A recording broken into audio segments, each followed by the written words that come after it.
अध्यक्ष महोदय, मॅडम पालघर पासून चालू करू।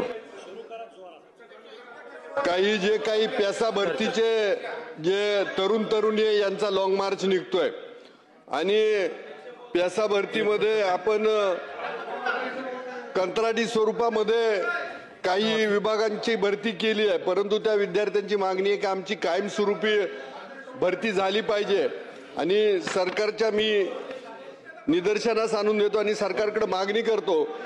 तो लॉंग मार्च निघणार आहे, त्या लॉंग मार्चला सरकारनं सामोरं जावं आणि तो लॉंग मार्च निघणार नाही आणि त्या सगळ्या प्यासा सवर्ग 17 जे सवर्ग भरायचे आहेत त्यांची भरती प्रक्रिया पूर्ण करावी ही सरकारकडे मागणी करतो। धन्यवाद।